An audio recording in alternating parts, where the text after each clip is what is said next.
దయగలిగినటువంటి మా కన్న తండ్రి, ఉదయకాల సమయమున నీ పిల్లలైనటువంటి వారి మధ్యన నీ దివ్యవాక్యాన్ని ప్రకటించడానికి మీరు మాకు ఇచ్చిన అవకాశాన్ని బట్టి మీకు కృతజ్ఞతాస్తుతులు చెల్లిస్తూ, నీ మాటలలోని ఆంతర్యాన్ని గ్రహించే మనస్సును మాకు ప్రసాదించమని వేడుకుంటూ, నీ పరిశుద్ధాత్మ యొక్క సహాయతను మాకు అనుగ్రహించి, నీ ఆత్మ ప్రేరణ చేత వ్రాయబడినటువంటి మాటలను మనసిచ్చి చదివి గ్రహించి, నీ పిల్లలు కూడా మనస్సు పెట్టి గ్రహించినట్లుగా మీ కృప కనపరచుమని క్రీస్తు వారి పరిశుద్ధ నామంలో వేడుకుంటున్నాను కన్న తండ్రి.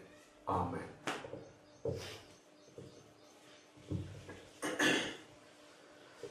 ప్రియమైనటువంటి దేవుని సంగమ, ఈ ఉదయకాల సమయమున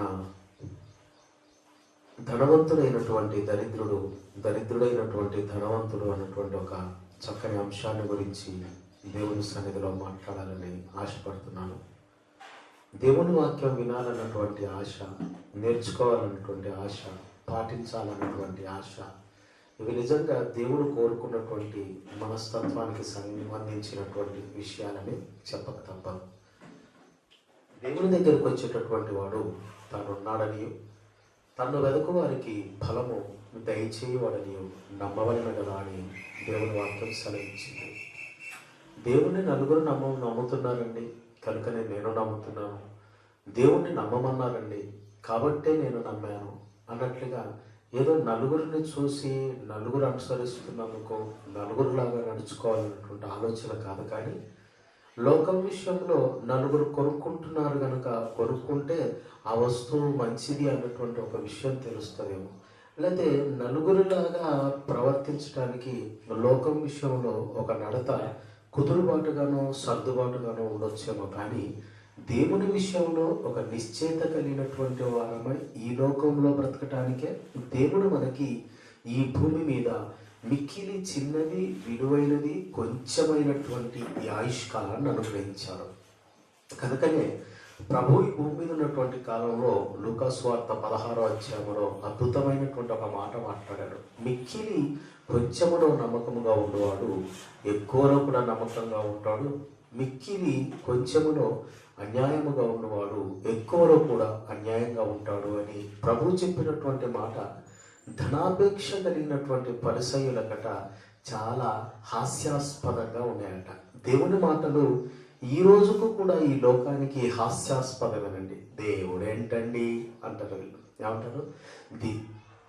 దేవుడేంటండి, దేవుడు సృష్టించేయటం ఏంటండి, దేవుడు మనుషుల్ని పుట్టించడం ఏంటండి, మనుషులు ఎలా దేవుడికి సంతానం అవుతారండి, చనిపోయిన తర్వాత నరకంలో శిక్షలు అంటారేంటండి, పాతాళంలో బాధలు అంటారేంటండి, ఇవన్నీ మీరు చూసొచ్చారండి, మీరు చూసొచ్చిలాగా మాట్లాడతారేంటండి, ఇది మీకు ఎలా తెలుసండి అంటే దేవుడు అన్నటువంటి ఈ గొప్ప జ్ఞానం నశించిపోయే ఈ లోకానికి వెర్రితనంగా ఉందని అపోస్తలుడైనటువంటి పౌలు గారు తన పత్రికలో అంటాడు.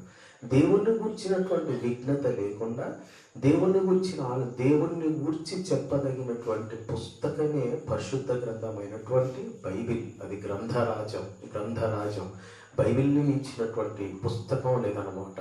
కనుకనే ఈరోజు దేవుణ్ణి గురించి చెప్పశక్యమైనదేదో, దేవుణ్ణి గురించి తెలపగలిగినటువంటి ఈ సృష్టి ధర్మాలను, వాటికి ఉన్నటువంటి పనులను, ఆ కార్యక్రమాలను దేవుడు నిర్వర్తిస్తున్నటువంటి విషయం అంతా పరిశుద్ధ గ్రంథంలో చాలా విషదమే. అయితే ఈ సమాజానికి మిక్కిలి కొంచెంలో నమ్మకంగా ఉండడం అంటే వీళ్ళేమనుకున్నారంటే, రూపాయలో ఎవడైనా నమ్మకంగా ఉంటాడు కదండి, 10 రూపాయలలో నమ్మకంగా ఉంటాడు, 1000 ఇచ్చినప్పుడు మనిషి నమ్మకాన్ని పోగొట్టుకుంటాడు, 1,00,000 ఇచ్చినప్పుడు మనిషి నమ్మకాన్ని పోగొట్టుకుంటాడు, 1,00,00,000 రూపాయలు ఉన్నప్పుడు మనిషి నమ్మకాన్ని పోగొట్టుకుంటాడు. మీ వాక్యం ఏంటంటే ఇలా చెప్పింది, కొంచెంలో నమ్మకంగా ఉండేవాడు ఎక్కువలో నమ్మకంగా ఉంటాడు, ఎక్కువలో అన్యాయంగా ఉండేవాడిని మనం అన్ని విషయాలలో కూడా, మిక్కిలి కొంచెం అన్యాయంగా ఉండేవాడిని అన్ని విషయాలలో కూడా మనం అన్యాయస్తులుగా ఎంచవచ్చు అన్నట్టుగా పరిశుద్ధ గ్రంథం మాట్లాడింది. రూపాయి దగ్గర ఎవరైనా నమ్మకంగానే ఉంటారు కదా అని మాట్లాడు. ఒకసారి మీ బైబిల్ విప్పి లూకాసు వార్త 16వ అధ్యాయము 10వ వాక్యాన్ని మనం చదివితే 10వ వాక్యం, మిక్కిలి కొంచెములో చదవండి, నమ్మకముగా ఉన్నవాడు ఎక్కువలోను నమ్మకముగా ఉండును. ఏంటంటే చెప్పండి, మిక్కిలి కొంచెములో నమ్మకముగా ఉండువాడు ఎక్కువలోనూ నమ్మకముగా ఉండును. మిక్కిలి కొంచెములో అన్యాయముగా ఉండువాడు ఎక్కువలోనూ అన్యాయముగా ఉండును. అంటే దీన్ని బట్టి మనకి ఏమర్థమైందంటే, జీవితం అనేది ఉన్నది. ఈ జీవితంలో దేవుడు కోరుకున్నటువంటి ఆలోచన ఏంటంటే నమ్మకమా అపనమ్మకమా. నమ్మకము అన్నటువంటి విషయానికి వచ్చేసరికి ఏమంటున్నాడంటే, నువ్వు కొంచెంలో కానీ ఒకవేళ నమ్మకంగా ఉండేటట్టయితే, దేవుడు కోరుకున్నటువంటి ఈ నమ్మకము అన్నటువంటి విషయం దేని దగ్గర వాడవలసినటువంటి పదం అన్నటువంటి సంగతి మనుషులకు అర్థం కాలేదన్నమాట. ఏంటి, దేవుడు కోరుకున్నటువంటి ఈ నమ్మకము అన్నటువంటి పరిస్థితి దేని దగ్గర వాడుకోవాల్సినటువంటి విషయము అన్నటువంటి విషయం ఈ సమాజానికి అర్థం కాదు. నమ్మకత్వాన్ని దేవుడు దేని దగ్గర ప్రదర్శించమంటున్నాడు? రూపాయి దగ్గర ప్రదర్శించమంటున్నాడా? జీవితం దగ్గర ప్రదర్శించమంటున్నాడా? దేవుని దృష్టిలో ఒకప్పుడు మనిషికి ఇచ్చినటువంటి ఆయుష్కాలము సుమారు 1000 సంవత్సరాల ఆయుష్కాలం. మెతూషల 969 సంవత్సరాల చిల్లర వరకు బ్రతికాడనమాట. అంతేమంటే సుమారు ఒక 1000 సంవత్సరాల ఆయుష్కాలము మనిషి బ్రతికాడు. ఆ గొప్ప ఆయుష్కాలం ఎలా మనిషికి అంతరించిపోయింది అని మనం ఆలోచిస్తే, మనిషి చేసినటువంటి తప్పు వల్లనే మనిషి యొక్క ఆయుష్కాలము అంతరించిపోయింది. అంతరించిపోయినటువంటి ఆయుష్కాలం ఎక్కడికి వచ్చిందంటే 60 సంవత్సరాలకు వచ్చింది. 60 సంవత్సరాలకు వచ్చింది. ఇప్పుడు మనిషి ఈ 60 సంవత్సరాలలో కానీ నమ్మకంగా ఉంటే, ఈ మరణం తర్వాత మనిషికి ఒక శాశ్వతమైన అనంతమైన అనంతుడగు దేవుని నుండి పుట్టినటువంటి ఈ మనిషికి దేవుడు ఎప్పటి నుంచి ఎప్పటి వరకు ఉంటున్నాడో మనిషి కూడా అనంతుడిగా ఎప్పుడూ దేవునిలాగానే దేవలోకంలో ఉండే ఒక మహిమకరమైనటువంటి పరిస్థితిని దేవుడు ఇస్తానని పరిశుద్ధ గ్రంథంలో చెప్పాడు. అదే లూకా సువార్త 14వ అధ్యాయంలో, నేను మీ కొరకు స్థలం సిద్ధపరచడానికి వెళ్తున్నాను, నేను వెళ్తే మీకు ప్రయోజనము, నేను వెళ్తాను, స్థలం సిద్ధపరుస్తాను, స్థలం రెడీ అయిపోయిన తర్వాత నేను మళ్ళీ వస్తాను, నేను మళ్ళీ వచ్చి మిమ్మల్ని నాతో కూడా తీసుకువెళ్తాను, నేనుండు స్థలంలో మీరును ఉండులాగానే ఆ స్థలం అంతా నేను మీ కొరకు సమకూరుస్తున్నాను అన్నాడు కదా. ఆ స్థలం అంతా నేను మీ కొరకు సమకూరుస్తున్నాను అని అన్నాడంటే, ఈరోజు వాస్తవానికండి దేవుని సన్నిధిలో ఈ చిన్న జీవితంలో నమ్మకంగా ఉండాలన్నటువంటి ఆలోచనలు, ఆశలు ఉన్నాయో ఒకసారి ఆలోచించండి. ఈ చిన్న జీవితంలోనే లోకాన్ని అనుభవించాలనుకుంటాను. ఈ చిన్న జీవితంలోనే అపవిత్రతను అనుభవించాలి. ఈ చిన్న జీవితంలో దేవుణ్ణి పాటించాలి, దేవుని వాక్యాన్ని పాటించాలి, దేవుని చిత్తానుసారంగా నడుచుకోవాలి, దేవుని చిత్తాన్ని నెరవేర్చాలి, ఎంత కష్టమైన దేవుని కొరకు బ్రతకాలి అన్నటువంటి ఒక దైవ చిత్తానుసారమైన జీవితాన్ని మనిషి ఎప్పుడు కూడా ఇష్టపడడు. కానీ ఈ పరిశుద్ధ గ్రంథంలో దైవజనులు ఏ లోకంలో బ్రతికారో ఆ లోకంలో ధనవంతులుగా బ్రతకడానికి ఇష్టపడలేదు, కానీ దేవుని ఎడల ధనవంతులుగా ఉండటానికి మాత్రం ఆశపడ్డారు. అంతే కదా. లోకంలో అన్ని రకాలైనటువంటి లౌకిక సౌఖ్యాలు, సుఖాలు వాళ్ళకున్నా కూడా సమస్తాన్ని వాళ్ళు కాదనుకొని ఈ లోకం ఎడల మేము ధనవంతులం అయిపోయి దేవుని దృష్టికి మేము పాపిష్టి వాళ్ళం అయిపోయే కంటే, ఈ అన్యాయపు సిరిని ఇది వదిలిపెట్టి ఈ సిరిని సేవించే కంటే, లోకాన్ని సేవించే కంటే దేవుణ్ణి సేవించటం మేలు అనుకుని దేవుని ఎడల ధనవంతులు కావడానికి లోకం ఎడల దరిద్రులైనటువంటి సంఘటన మన పరిశుద్ధ గ్రంథంలో పలు చోట్ల చూస్తూ ఉంటాం. హెబ్రీ పత్రికలో హెబ్రీ గ్రంథకర్త విశ్వాసులైనటువంటి వారి యొక్క జాబితా, విశ్వాస వీరులు అని చెప్పుకుంటూ ఉంటారండి వాళ్ళని గురించి. ఇటువంటి వారిని గురించి చెప్తూ ఆయన ఆ సందర్భంలో ఏమంటారంటే, ఎవరెవరైతే ప్రభువు కొరకు ఈ లోకంలో కష్టాలు పడ్డారో, కష్టపడి హింసపడి దరిద్రులై వస్త్రహీనులై గొర్రెల యొక్కయో మేకల యొక్కయో చర్మములను ధరించుకొని అన్ని బాధలు పడి వారు ఎక్కడ బ్రతికారంటే, మనుషులందరూ నివసించడానికి గ్రామాలు, పట్టణాలు, ఊళ్ళో ఉంటే దేవుని ఎడల ధనవంతులైనటువంటి వారు మాత్రం వీరి మధ్యన నివసించలేక అడవులలోనూ గుహలలోనూ సొరంగాలలోనూ నివసించారట. అట్టి వారిని గురించి అక్కడ గ్రంథకర్త రాస్తాడు. అలా దేవుడి ఎడల ధనవంతులైనటువంటి వారికి ఈ లోకము యోగ్యమైనది కాదు. పర్ఫెక్ట్గా 11వ అధ్యాయంలో ఉంది, చివరి వచనాలలో. దేవుని ఎడల ధనవంతులైనటువంటి వారు నివసించటానికి, అట్టి వారికి అంటే దేవుని ఎడల ధనవంతులైన వారు నివాసం ఉండటానికి ఈ లోకము యోగ్యమైనది కాదు అంట. అసలు ధనవంతుడని బైబిల్ ఎవరి గురించి చెప్పు? ధనవంతుడు అన్నటువంటి మాటకు బైబిల్ ఇచ్చినటువంటి డెఫినిషన్ ఏంటి? ఎవరిని ధనవంతులు అనాలి? ఎవరిని ధనవంతులు?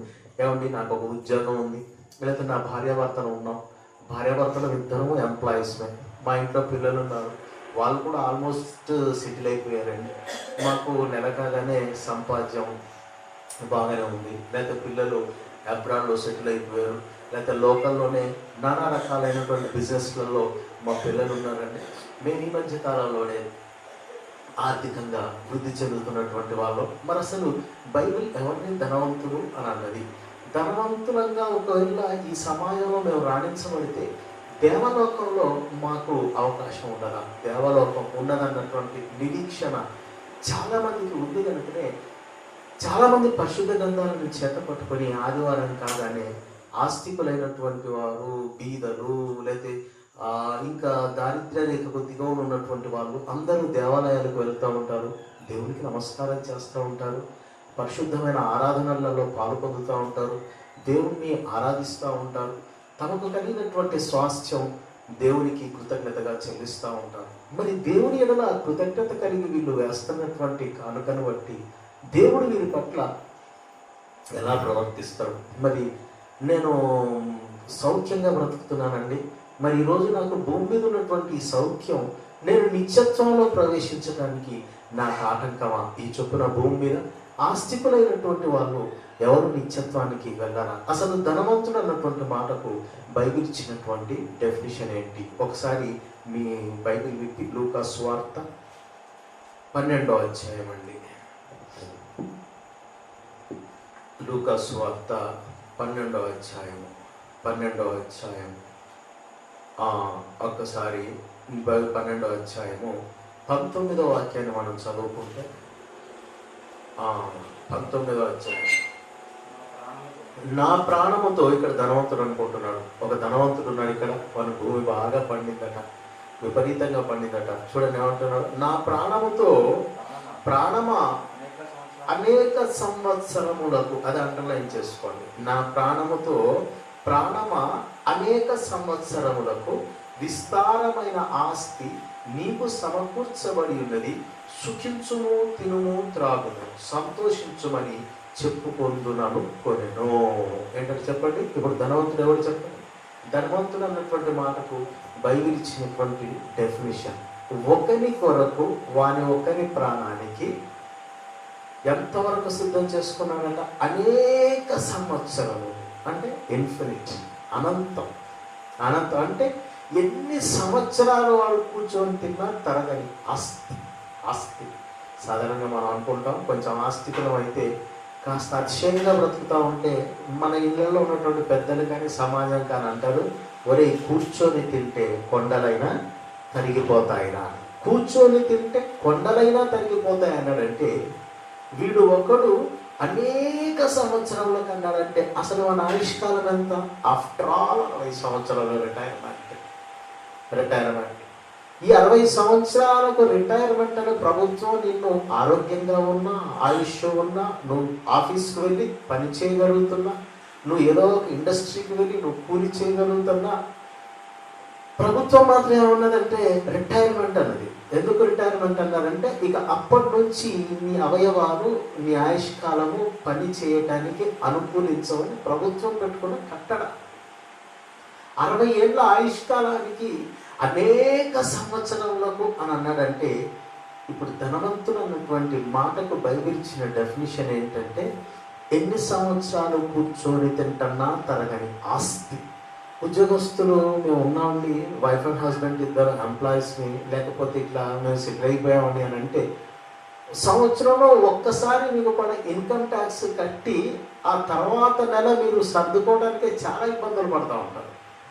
ఏదైనా ఒక నెల కానీ అధికంగానో లేకపోతే రిటైర్మెంట్ అయిన తర్వాత కొన్ని సెటిల్మెంట్స్ అన్నీ చేసుకున్న తర్వాత చివరికి మీ దగ్గర ఆస్తి ఎలా ఉంటుందంటే ఏదో మెడికల్ కొరకు లేదా కొంత జనరల్ మెయింటెనెన్స్ కొరకు ఇంకా సాధారణంగా ఏదో కొంత ఉంటుంది.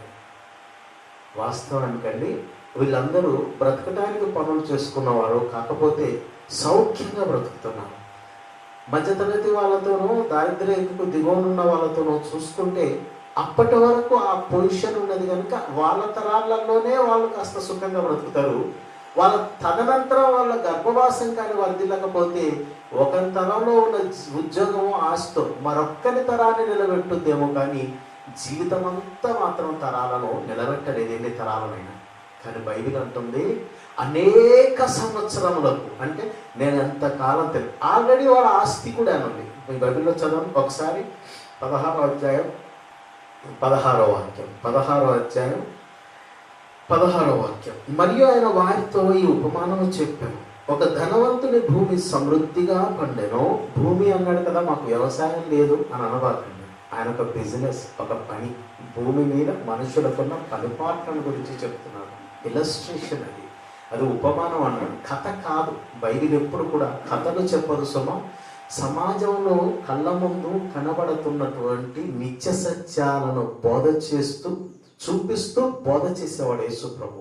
మనం కూడా సమాజానికి దైవజనుడు బోధ చేసేటప్పుడు సృష్టిలో జరుగుతున్నటువంటి నిత్య సత్యాలను చూపిస్తూ బోధ చేయాలి. యేసు ప్రభు ఎప్పుడు కూడా కథలు చెప్పలేదండి, వాస్తవమే. కళ్ళ ముందు కదలాడుతున్న ఆ వాస్తవాలనే, ఈ సృష్టి ధర్మాలను, మనిషి దైనందిన జీవితంలో అనుభవిస్తున్నటువంటి కార్యక్రమాలను ప్రభు ఎత్తి చూపించి దాన్ని బట్టి ఆయన ఎప్పుడు బోధ చేసేవాడు.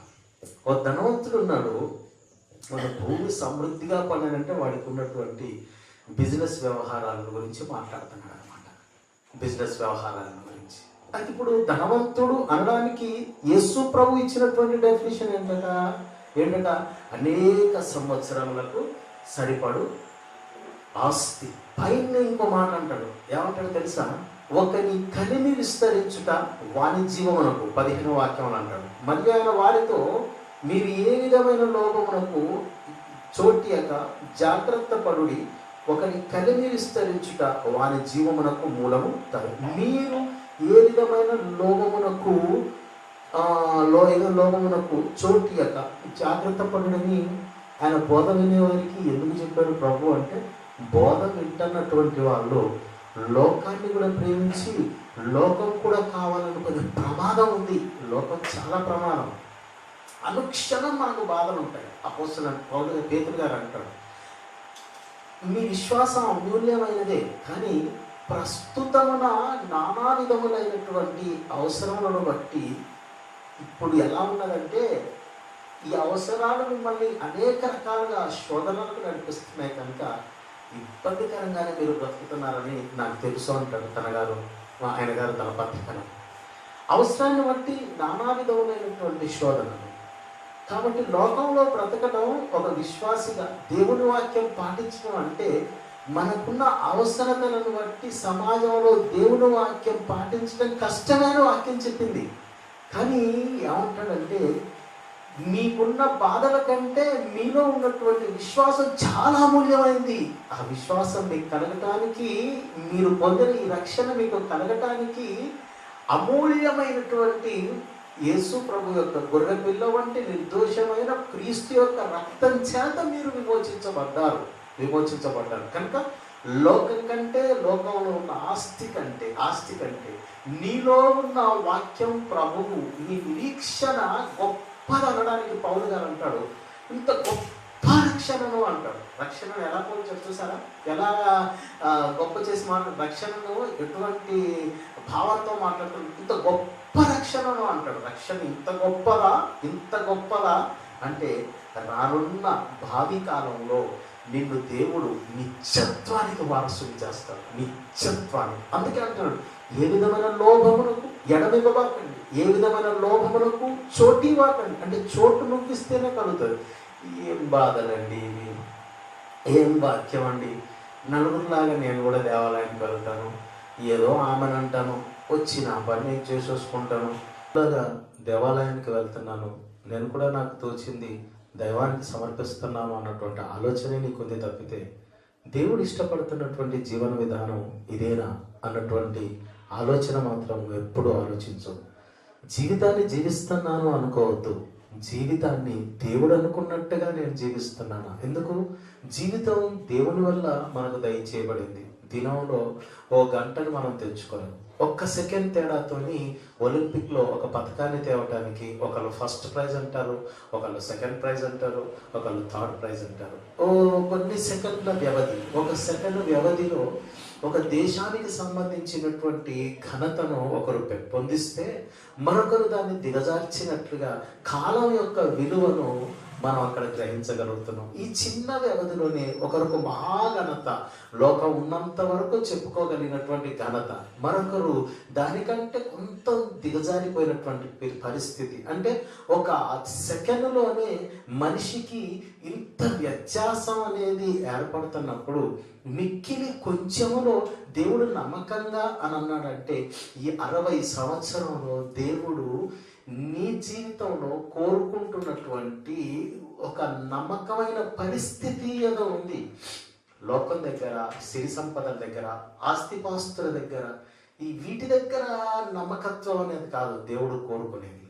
దేవుడు ధనవంతుడు అన్నటువంటి మాట ఎవరికి వర్తింప చేశాడో మనం చదువుకున్నాం. ఆయనట తన బ్రతుకులో చేసిన తప్పేంటంటే, తన కొరకు తాను విస్తారంగా సంపాదించుకున్నాడట. తన కొరకు తాను విస్తారంగా సంపాదించుకున్న తర్వాత ఒక రాత్రి తన గురించి తాను అనుకుంటున్నాడట, నా ప్రాణముతో ప్రాణం నీదా, దేవుని వల్ల నీకు దయచేయబడిందన్న విఘ్నత కూడా కనీసం లేదా?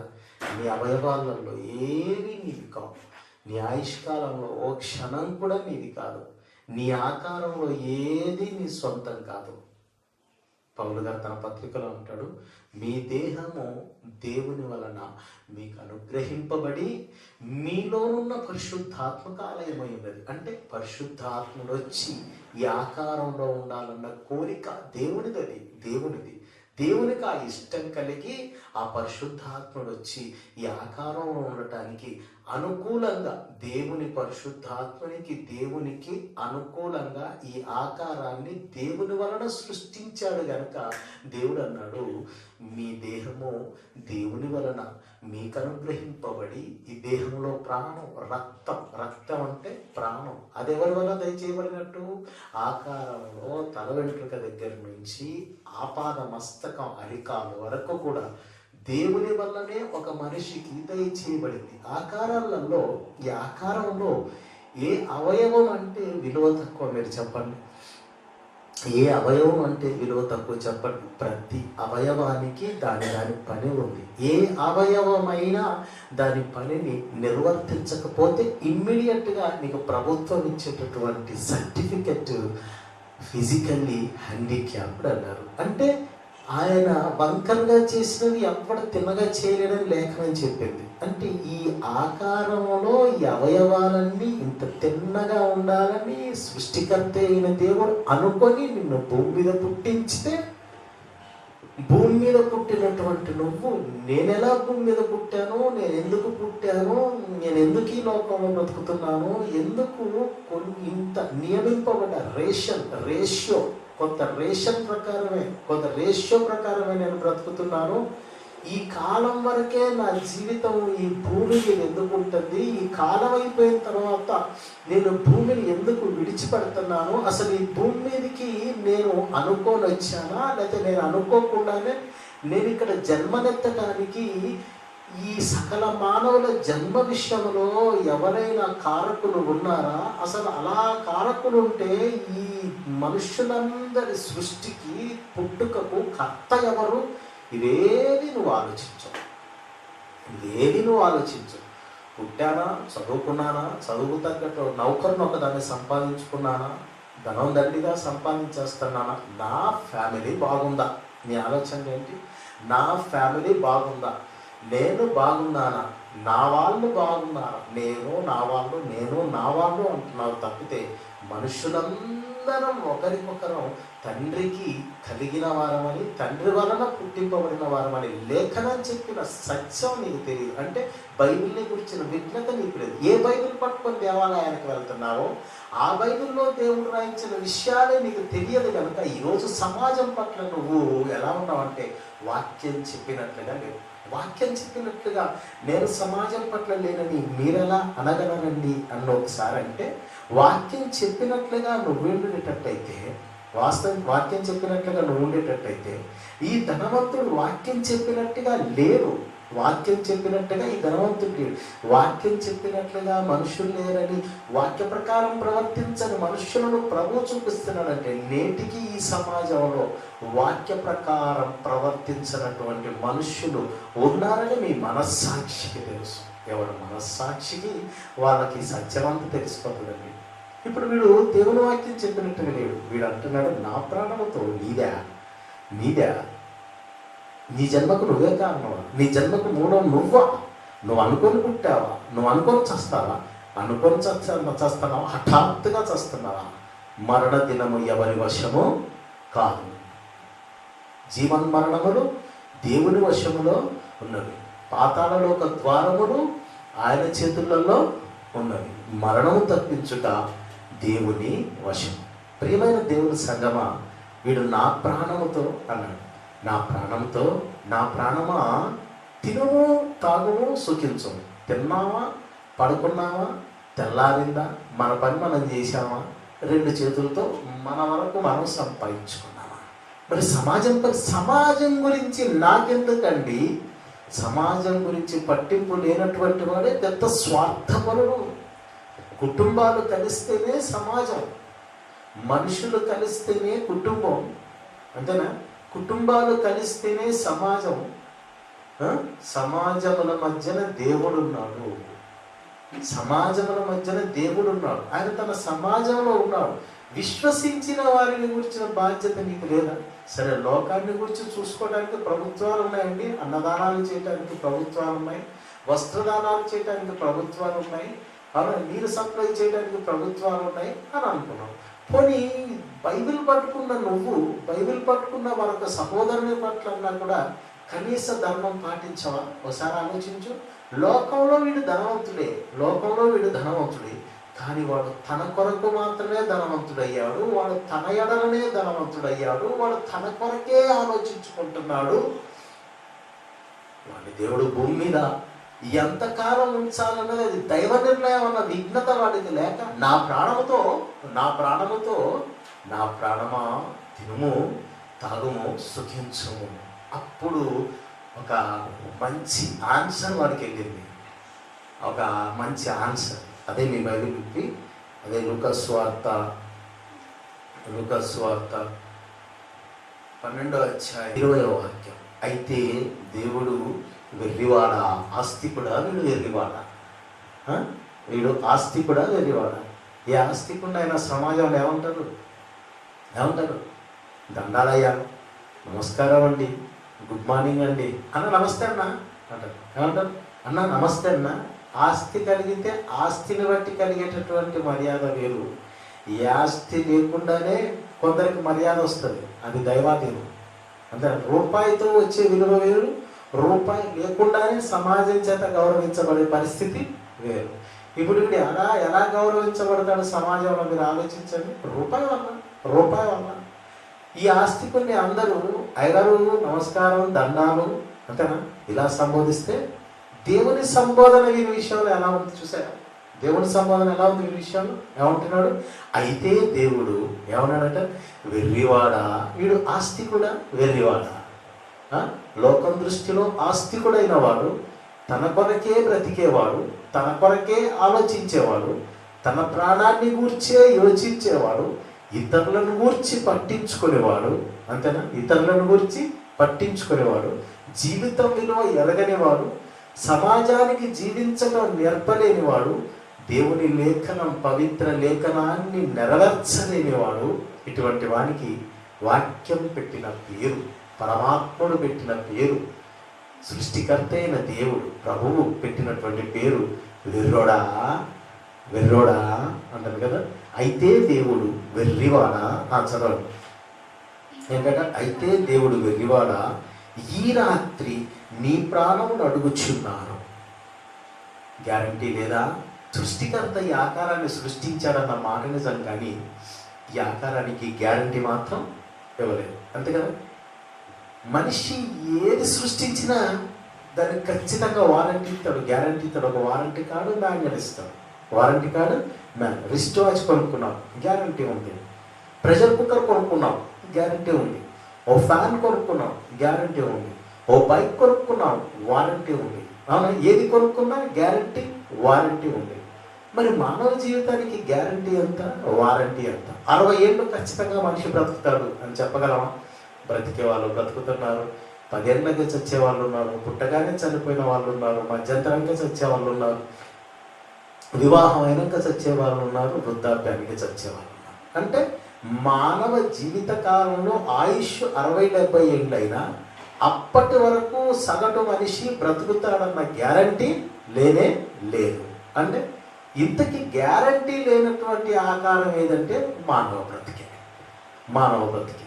వీడికి నా బ్రతుకు గ్యారంటీ లేదు, నేను ఇక్కడ టెంపరవరీగానే ఉంటున్నాను, అసలు నా లోకమే ఇది కాదు, నా ఉద్యోగం ఇది, నా ఉద్యోగం భూమి మీద దేవుని ఉద్యోగం అని ఎవడన్నా బ్రతుకుతున్నాడా?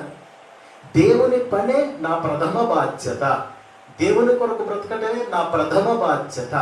నేను ఈ భూమి మీదకి దేవుని కొరకు, ఈ సమాజానికి చెప్పటానికి, దేవుని కొరకు బ్రతికి చూపించడానికి వచ్చాను, ఇదే నా ఉద్యోగం అని ఎవరన్నా బ్రతుకుతున్నారా? నేను ఫిట్టర్ నండి అంటాడు, నేను ఎలక్ట్రిషియన్ నండి అంటాడు, నేను ఇంజనీర్ నండి అంటాడు, నేను ఏఈని అంటాడు, నేను డాక్టర్ని అంటాడు, నేను ప్రొఫెసర్ని అంటాడు, నేను సైంటిస్ట్ని అంటాడు. అంతేనా? అంటే ఇవన్నీ పుట్టుకతో వచ్చాయా? ఇవన్నీ పుట్టుకతో రాలే. మరి ఎలా కలిగాయి? చదువుకుంటున్నావు, నీకు ఒక విషయం పట్ల ఆసక్తి పెరిగింది, నీకు శ్రద్ధ కలిగిన దాని పట్ల నువ్వు శ్రమ పడ్డావు, దాన్ని నువ్వు సంపాదించుకున్నావు. బట్ అది శాశ్వతం కాదు. జీవితం అనేది శాశ్వతం కానప్పుడు మనిషికి భూమి మీద ఏ ప్రొఫెషను శాశ్వతం కాదు. ఏ ప్రొఫెషన్ శాశ్వతం. ప్రొఫెషన్ని బట్టి నువ్వు గౌరవించబడుతున్నావు. ప్రొఫెషన్ని బట్టి గౌరవించేవాడు సాటి మనిషి. ఇందాకే అన్నాను, ఆస్తిని బట్టి కలిగిన విలువ అది సమాజం గౌరవించడానికి కుదురుతుందేమో, కానీ దేవుడు మాత్రం, దేవుడి దృష్టిలో దేవుడు ప్రొఫెషన్ని బట్టి గౌరవించడు సుమా, దేవుడు ఆస్తిని బట్టి గౌరవించడు కదా.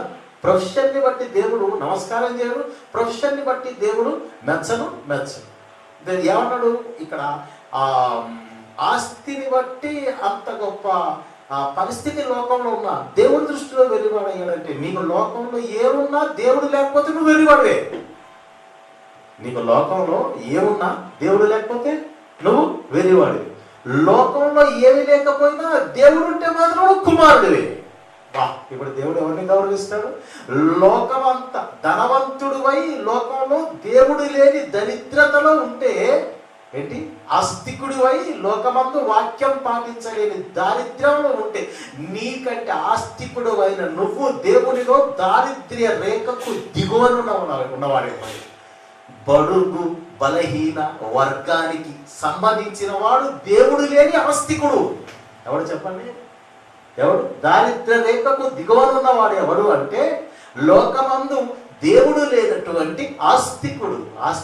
ఇది ఎలా చెప్తారండి? ప్రభు ఈ లోకంలో ఉన్నప్పుడు అన్నాడు, ధనవంతుడు ఒకడు ఉన్నాడు, వాడు ప్రతిరోజు ఎలా ఉండేవాడంటే ఉదారక వస్త్రములను వేసుకొని ప్రతిదినము బహుగా సుఖపడుచుండేవాడు.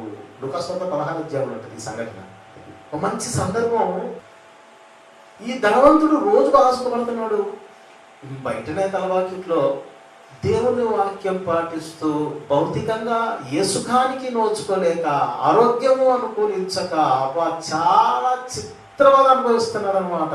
దేవుని వాక్యం పాటిస్తున్న లోకానికి దరిద్రుడై దేవునికి ధనవంతుడైనటువంటి ఒక నీతివంతుడైన లాజరుని చెప్పాడు యేసుప్రభు. దైవజనుడైన మోషే గారు భూమి మీద ఇశ్రాయేలీయులు తన ప్రజలు నడిపించే కాలంలో జరిగినటువంటి వాస్తవం ఇదని అక్కడ ప్రభు ఒక సందర్భంలో మాట్లాడతాడు. ఆ ధనవంతుడు, నా తమ్ముళ్ళు ఉన్నారు భూమి మీద, సహోదరులు, వాళ్ళు కూడా చచ్చిపోయి ఈ ధనవంతుడు చచ్చి పాతాళంలో బాధపడుతున్నప్పుడు ఆ సందర్భంలో అంటాడు ప్రభు, అరే నాయన అక్కడ మోషేయు ఆ తర్వాత ప్రవక్తలను ఉన్నారా, అదొక ఎవిడెన్స్ అనమాట. అంటే అది ఆ రోజుల్లో జరిగిన సందర్భం. ప్రభు అన్ని కాలాలలో ఉన్నవాడు కనుక, ప్రభు నిత్యుడు కనుక, నిత్యుడైనటువంటి ప్రభు ఆ సందర్భాన్ని చెప్తాడు. మరి అక్కడ ఓ సందర్భం ఏంటి చెప్పమంటారా? ఓ చక్కని ఆలోచన. లాజరు చనిపోయాడు. చనిపోయిన లాజరు గురించి వాక్యం చెప్పింది, ఆ దరిద్రుడు చనిపోయి, చదువుతారన్నమాట ఒకసారి. లూకాసు వార్త 16వ అధ్యాయం 16వ అధ్యాయము 22వ వాక్యం. ఆ దరిద్రుడు చనిపోయి చదవండి. దేవదూతల చేత అబ్రహాము రొమ్మున ఆనుకుంటకు, అంటే ఆ దరిద్రుడే కానీ చనిపోగానే వెల్కమ్ పలకడానికి ఎవరు వచ్చేసారట? చనిపోయిన వెంటనే దేవదూతలు. అంతేనా? ఏమన్నారు చెప్పండి. ఆ దరిద్రుడు చనిపోయి దేవదూతల చేత అబ్రహాము రొమ్మున ఆనుకున్నటకు, అంటే భూమి మీద లేఖనం నెరవేర్చి చనిపోతే దేవదూతలు నీ కోసం ఈ లోకానికి వచ్చి నిన్ను కొనిపోతాయి. దేవదూతల చేతను కొనిపోబడతావు. దేవదూతల చేతను కొనిపోబడతావు. మురికిగా ఉన్నాను, భూమి మీద ఎవరు లెక్క చేయలేదు, నా శరీరం కంపు పడుతుందండి, నలుగురు గౌరవించదగినట్టుగా నా జీవితం లేదండి, నలుగురు అవమానించేటట్టుగా నా బ్రతుకుందండి, ఎవరు కూడా నన్ను ఇష్టపడరండి, అసహ్యించుకుంటారండి. ఇదంతా శరీరం లౌక్యానికి సంబంధించిన విషయం. మానసికంగా నువ్వు ఎలా ఉన్నావు అన్నది ఇక్కడ లాజరు గారిని ప్రభు చూపిస్తున్నాడు. శారీరకంగా నువ్వెంత దరిద్రుడివైనా, శారీరకంగా నువ్వెంత బీదవాడివైనా, దేవుని ఎడల కన్నా నువ్వు ధనవంతుడు అయ్యావనుకో, ఆ ధనవంతుడు లూకాసు 12వ ధనవంతుడి గురించి యేసుప్రభు ఇదే అంటాడు. ఏమంటాడు తెలుసా? దేవుని ఎడల కాక తన ఎడలనే, దేవుని ఎడల ధనవంతుడు కాని ప్రతివాడును ఇదిగో వీళ్ళలాగానే ఉంటాడు. అంటే దేవుని ఎడల, అంటే మనం ధనవంతులం కావాలని వాక్యానికి ఇష్టమే, కానీ ధనవంతులమైనటువంటి మనము లోకం ఎడల ధనవంతులం కావటం వాక్యం ఒప్పుకోవట్లేదు. దేవుని ఎడల ధనవంతులం కావటం ఇష్టపడుతుంది. అంటే లోకంలో మనం ఉంటూ ఎవరి ఎడల మనం ధనవంతులం కావాలి? దేవుని ఎడల ధనవంతులం కావాలి. దేవుని ఎడల ధనవంతులం అయ్యే ప్రాసెస్ ఏమైనా ఉందా?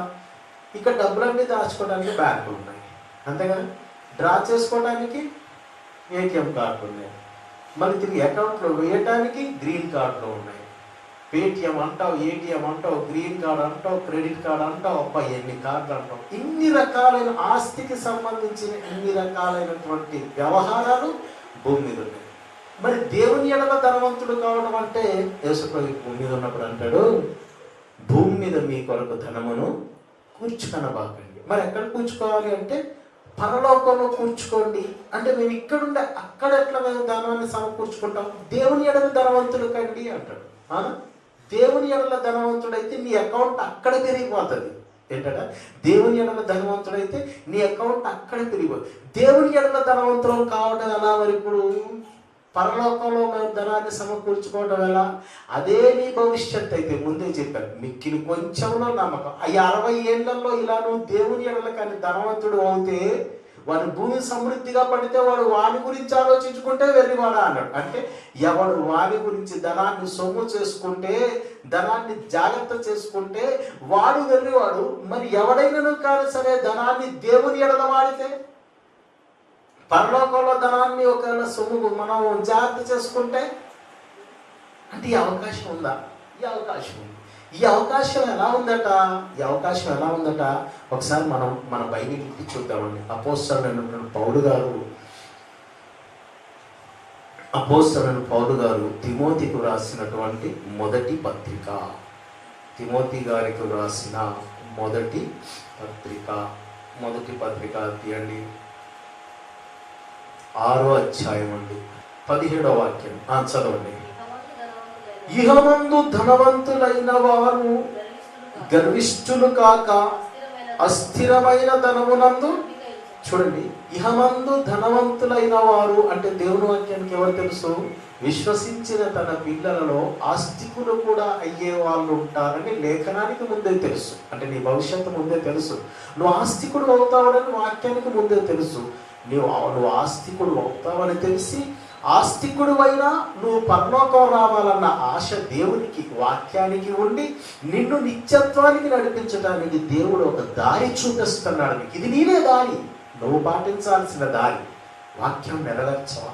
పిల్లలకు ఒక మాట చెప్పాం, వాళ్ళు నెరవేర్చాలని చెప్పామా లేకపోతే వదిలేయాలని చెప్పామా?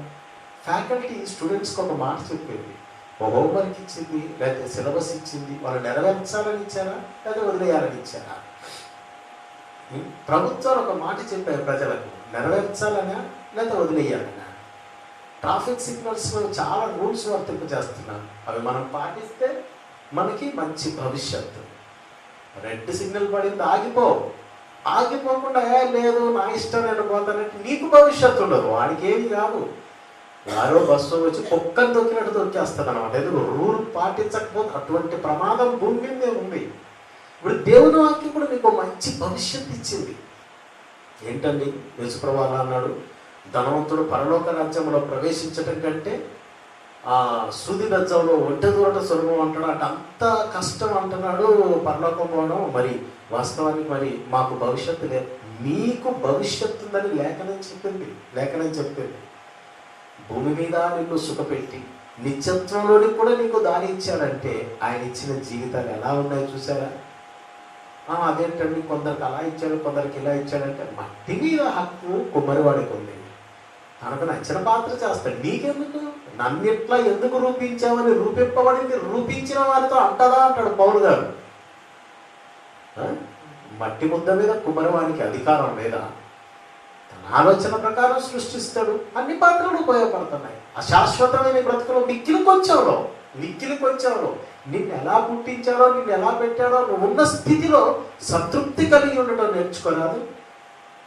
ఎవరినో చూసి నాకు ఇటువంటి స్థితి లేదనుకునే కంటే అందరికీ నిత్యత్వం ఉంది కదా, అది అసలు జీవితం. ఆ జీవితం పొందడానికి పెట్టుబడి 60 ఏళ్ళు. షేర్లలో పెట్టుబడి పెట్టాం, వ్యాపారాలలో పెట్టుబడి పెట్టాం, ఎన్నో రకాలైనటువంటి ఆర్థిక విషయాలలో పెట్టుబడి పెట్టాం. ఎందుకు? ఇంకెక్కువ లబ్ధి పొందడానికి నువ్వు పెట్టుబడి పెట్టావు. మహాజీవితం అనేటటువంటి లబ్ధి పొందడానికి పరలోకం ఈ జీవితాన్ని ఎలా పెట్టాలంటున్నాడు? పెట్టుబడి. అదే మిక్కిలి కొంచెంలో నమ్మకంగా ఉన్నవాడికి ఎక్కువ. భూమి మీద నువ్వు ధనవంతుడు అయినా నిత్యత్వం చేరుకోవాలంటే లేఖనం పాటించాలి.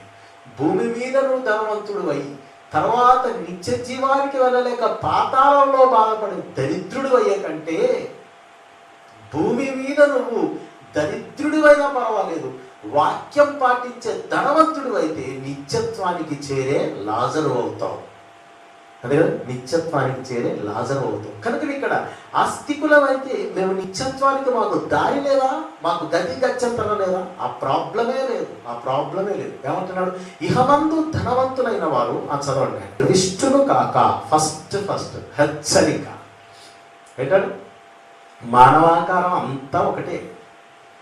నీకున్న సహజ సిద్ధమైన కోరికలు ప్రతి ఆకారానికి ఉంటాయి. ఏదో నీకు కలిగింది కనుక కలిగిన దాన్ని బట్టి లేని వారి పట్ల నువ్వు ఒకవేళ గర్వంగా ఉన్నావా? నువ్వు చస్తావు, వాళ్ళు చస్తారు. నువ్వు చచ్చిపోతావు, వాళ్ళు చచ్చిపోతారు. మరణదినం ఎవరి వశం కాదు, ఇందాకే చెప్పాను. చచ్చిపోతావు. ఆ తర్వాత అందరికంటే గనుడు, హృదయము కంటే అధికుడైనటువంటి దేవుడు ఉన్నాడు. ఆయన చేతుల్లో పడకుండా జాగ్రత్త పడాలి. మనం ఎప్పుడు కూడా భూమి మీద మనం ఎవరిని దృష్టిలో పెట్టుకొని బ్రతకాలంటే దేవుణ్ణి. ఆయన చేతుల్లో పడకుండా నిత్యం మన గురించి మనం ఆలోచించుకోవాలి. నా పాత్, నా మార్గం, నేను నడుస్తున్న ట్రాక్ ఎలా ఉంది, దేవుని వాక్యానికి అనుకూలంగా ఉందా లేదా? జీవితాన్ని వాక్యంతో పోల్చుకోవాలి తప్పితే జీవితాన్ని ఎప్పుడు సంఘస్థులతోని, బోధకులతోని, సంఘ పెద్దలతోని, సహోదరులతోని, లోకంతో పోల్చుకోవచ్చు. మంచి ఎవిడెన్స్ చెప్తాను చూడండి. జకరియా, ఎలిజబెత్ అని ఇద్దరు ఉన్నారట, బాప్తిస్మా యోహాను గారి తండ్రులు. వారిని గురించి లూకా సువార్త 1వ అధ్యాయంలో ఉన్నది మంచి ఎవిడెన్స్. వీరిద్దరూ ప్రభు యొక్క సకలమైన ఆజ్ఞల చొప్పునను ధర్మశాస్త్రం అంతటి చొప్పునను నిరపరాధులై ఉండేది. నిరపరాధులు అంటే జకరియా, ఎలిజబెతుల గురించి లేఖనం ఏమని రాయించిందంటే వారు తమ ఆయుష్కాలంలో వారి జీవితాలను దేవుని వాక్యంతో పోల్చుకున్నారు. నిన్ను కూడా వాక్యం నీకు ఒక మెథడ్, నువ్వు నిత్యత్వానికి పోయి ఒక ప్రాసెస్ చేసింది. ఇప్పుడు నీ జీవితాన్ని ఈ లేఖనంతో నువ్వు పోల్చుకుంటే లేఖనం నిన్ను నిత్యత్వానికి నడిపించు. కృప అంటే లోకంలో ఆస్తికుడివైన నిత్యత్వానికి పోయే ఒక కృపనిచ్చింది. ఎందుకు? ఆల్రెడీ ప్రభు అన్నాడు, ధనవంతులు పరలోకం పోడన్నాడు. అంటే ఇక పోయే మార్గం లేదా అంటే పౌలు గారు పరిశుద్ధాత్మ ప్రేరణతో వ్యక్తం చేస్తున్నాడు. మొదట ఆస్తికుడు అయిన నీవు గర్విష్ఠుడివి కాక అస్థిరమైన ధనమునందు నమ్మిక ఇంచక. ధనము ఎంత ప్రమాదం ఆలోచించారా? నీ నమ్మకాన్ని దేవుని మీద నుంచి తొలగ తీసేది. అంటే నువ్వు దేవుని యందు నీ మనస్సును నిలకడగా నిలపలేని ప్రమాదం ఈ ధనం వల్ల నీకు కలుగుద్ది. ఎలా కలుగుతుందండి అంటే, నీ ధనం ఎక్కడ ఉండునో అక్కడనే నీ హృదయం ఉండును. అసలు హృదయం ఎక్కడ ఉండాలి? దేవుని కోరిక. హృదయం ఎక్కడ ఉండాలి? హృదయము దేవుని మీద ఉండాలి. ఎవరి మనస్సు నీ మీద అనుకొనునో వారిని పూర్ణ శాంతి గలవానిగా చేయదు. పూర్ణ శాంతి ఇప్పుడు మనిషికి ధనం వలన, ఐహికం వలన, దేవుని వలన? మనిషికి నెమ్మది దేవుని వలన లేకపోతే ధనవంతులు ఎందరో తమ్మును తాము పొడుచుకున్నారని, తమ్మును తాము సుసైడ్ చేసుకున్నారని చరిత్ర నీకు తెలుసు. వాళ్ళ పేర్లు నేను ఇప్పుడు చెప్పాను. నీకు తెలుసు. న్యూస్ పేపర్లో వచ్చినటువంటి ఎవిడెన్సులు, టీవీ ఛానల్స్లో వచ్చినటువంటి ఎవిడెన్సులు, క్రైమ్ ఫైల్స్లో వచ్చినటువంటి ఎవిడెన్సులు. సరే, ఒకలాగా చెప్తారు. ప్రపంచ ప్రఖ్యాతిగాంచినటువంటి సింగర్స్ ఉన్నారు దీంట్లో, మంచి గాయకులు, ఆస్తికులు. తమ్మును తామే తమ కనతలలో తమ సేఫ్ సైడ్ కోసం ప్రభుత్వం ఇచ్చిన రివాల్వర్స్తో తమ్మును తామే కాల్ చేసుకొని చంపేసుకున్నారు. అవునా కదా? కోట్లలో ఆస్తులు సంపాదించారు, కోట్లలో సమాజానికి అప్పులు ఉన్నాయి. చనిపోయే స్థితికి వారి అవసాన కాలం ఎలా ఉంది అంటే, చాలా మనసాయాసంగా చచ్చిపోయిన ఆస్తికులు ఈ సమాజం ఉన్నారు. మీకు తెలుసు. స్క్రీన్ మీద ఎందరినో హీరోయిన్లుగా సూపర్ స్టార్లుగా చూస్తున్నటువంటి మనము వారి అవసానంలో కొన్ని వేల కోట్ల రూపాయల అప్పులతోని మద్యపానానికి దాసులైపోయి ఉరి పెట్టుకొని తమను తాము సుసైడ్ చేసుకున్నటువంటి, వెండి తెర మీద కనపడుతున్నటువంటి, టీవీ స్క్రీన్ల మీద కనపడుతున్నటువంటి ఎందరో హీరోలు, హీరోయిన్లు, ఆస్తికులు ఉన్నారన్న నిత్య సత్యం ఇక నేను చెప్పనవసరం లేదు. ధనం, దాని మీద నీ మనస్సు ఉండే ప్రమాదం ఉందని దేవుడు లోకంలో ఆస్తికులు కావడానికి ట్రై చేయకండిరా, దానివల్ల నాకు మీరు దూరం అయిపోయే ప్రమాదం ఉన్నది. అంతే తప్పితే నువ్వేదో సంపాదించుకుంటే దేవుడికి కోపం కదా. నేను సంపాదించలేని వాళ్ళందరూ ఇలాగే మాట్లాడతారండి అని నువ్వు అంటావు. నాకు తెలుసా మాట. మరి అలాగనుకుంటే అవని అంతా ఆయనదే కదా, ప్రభుదే కదా. ఎందరికో అన్నం పెట్టిన ఆయన, ఎందరు రుగ్మతలను వ్యాధి బాధలను తీర్చిన ఆయన, ఎందరినో మరణం నుంచి లేవనెత్తిన ఆయన తదనంతరం అపోస్తలు తమ చరస్థిరాస్తులను అమ్మారు. అపోస్తలు పౌలు గారు ఏవేవి నాకు లాభకరములై ఉండేనో వాటన్నింటినీ సమస్తను నష్టముగా పెంటతో లాభాలను పెంట నష్టం అనుకున్నారే. అంటే వాళ్ళు తమకున్న వాటిని త్యాగం చేశారు. వాళ్ళు సంపాదించడం చేతగాని వాళ్ళు ఇటువంటి మాట మాట్లాడారా? కాదు. సామర్థ్యం ఉన్నను దేవుని కొరకు విడిచిపెట్టారు, దేవుణ్ణి అనుసరించారు. నిన్ను విడిచిపెట్టమని నేను అనడం లేదు. బట్ దానివల్ల నీ మనస్సు దేవునికి దూరం అయ్యే ప్రమాదం ఉందని లేఖనం ఏమన్నదంటే, దాని మీద మనస్సు పెట్టుకోకు అన్నది. మనస్సు పెట్టుకోబాకు దాని మీద. ఎందుకు? మనస్సుకు ఒక బలహీనత ఉంది. ఏంటి ఆ బలహీనత అంటే, నీకు కలిగిన రూపాయి మీదనే నీ మనస్సు లగ్నమైపోయే ప్రమాదం. కనుకనే అస్థిరమైన ధనమునందు, అంటే ధనం ఏంటి? ధనము శాశ్వతము కాదు. శాశ్వతం కాని ధనం. మరి ఏది శాశ్వతం?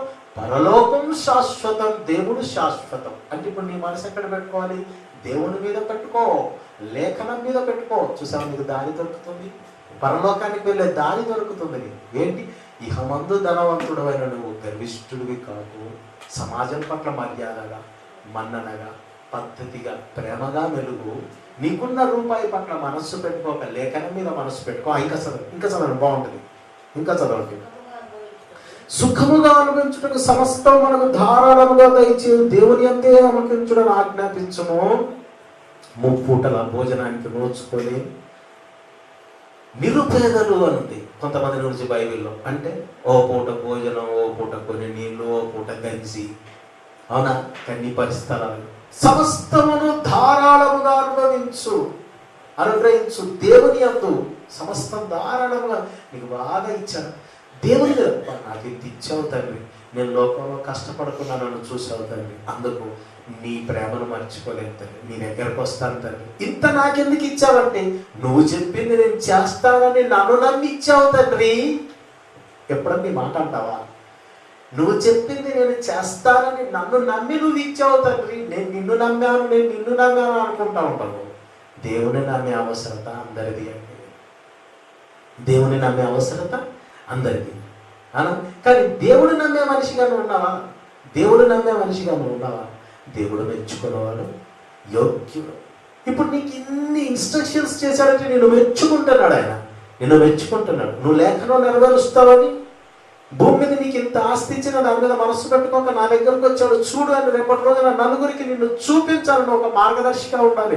నిత్యత్వంలో లోకం అంత ఇచ్చిన పరలోకాన్ని పని వచ్చావు, చాలా కష్టం కదా. లోకం ఇచ్చాడు కానండి, అది అస్థిరమని చెప్పాడండి, అది నేను గ్రహించానండి, అది నా మనసుకు తట్టిందండి. నేనేం చచ్చిపోతున్నాను. యేసుప్రభు ఉన్నాడు, ఒకని కలిగి విస్తరించడం వాని జీవనం మూలము కాదు. ఆ ధనవంతుడు భూమి బాగపడింది, అది చచ్చాడు. ఈ రాత్రి నీ ప్రాణం నడుచున్నారు అని అన్నారు. మరి నీ ప్రాణాన్ని అడిగితే దాన్ని కాపాడగలవా? ఇస్రో సైంటిస్టులు కాపాడగలుగుతారా? ఎక్కడ ఉన్నటువంటి వాళ్ళైనా, ఏ టెక్నీషియన్స్, ఏ డాక్టర్ అయినా నీ ప్రాణాన్ని కాపాడగలుగుతాడా? నీకు వైద్యం చేయాలంటే సైన్ చేయించుకుంటారు, విట్నెస్లను పెట్టించుకుంటారు. అసలు నిన్ను చేర్చుకోవడానికి ఒక్కోసారి భయపడతా ఉంటారు. ఎన్ని కష్టాలను నువ్వు చేస్తావు. అప్పుడు నీ జీవం ఎవరు? ఆపరేషన్ థియేటర్కి వెళ్తా ఉంటే డాక్టర్ అంటాడు, అమ్మ దేవునికి ప్రార్థన చేసుకోండి. ఈ మాట చెప్పడానికి నువ్వు డాక్టర్ అయ్యావా? ఈ మాట చెప్పడానికి నువ్వు మెడిసిన్ చదివావా? డాక్టర్గా నువ్వు జీవం పోయలేవా? జీవం పోయటం నా చేతుల్లో లేదమ్మా. మొత్తం ఇచ్చాను, అనుభవించాను, ధారాళంగా ఇచ్చిన దేవుని అందే నమ్మకం ఇచ్చావని ఇంకా నీకు మంచి దారి చూపిస్తున్నాడు. ఇంకా మంచి దారి 18వ వాక్యం.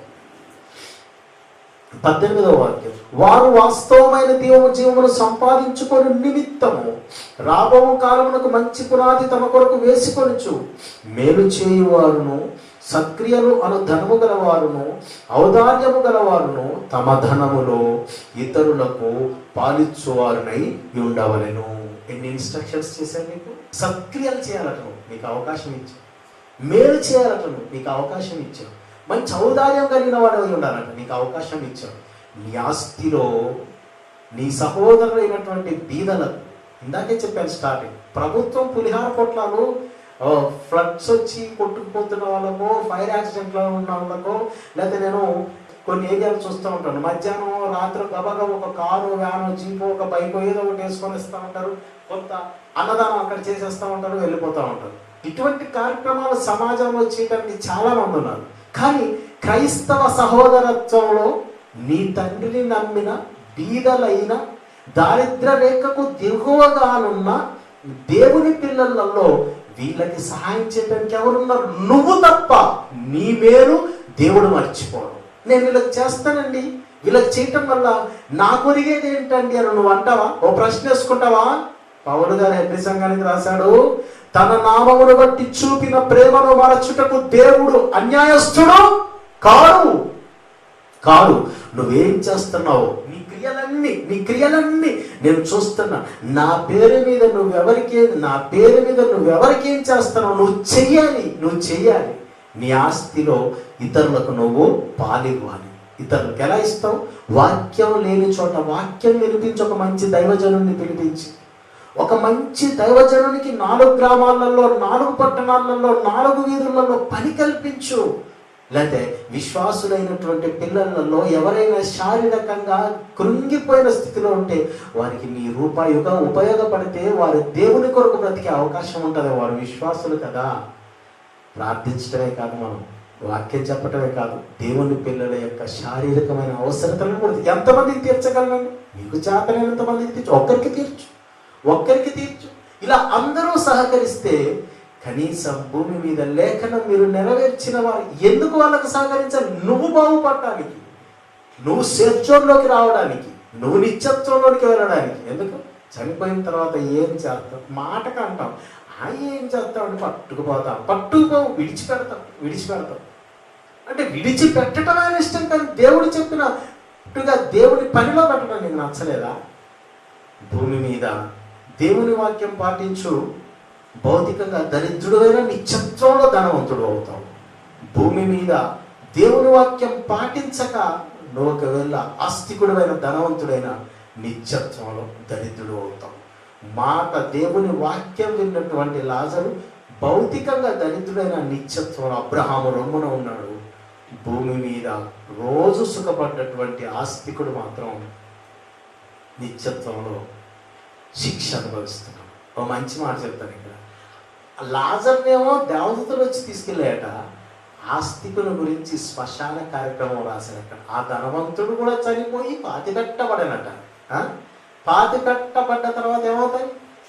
పాతిపెట్టడానికి ఏం జరుగుతాయి? చనిపోయిన దగ్గర నుంచి ఆస్తికునికి ఎన్ని పరామర్శలు, ఎన్ని పూలదండలు, ఎన్ని అత్తరు సీసాలు, ఆ హంగామానే వేరు కదా.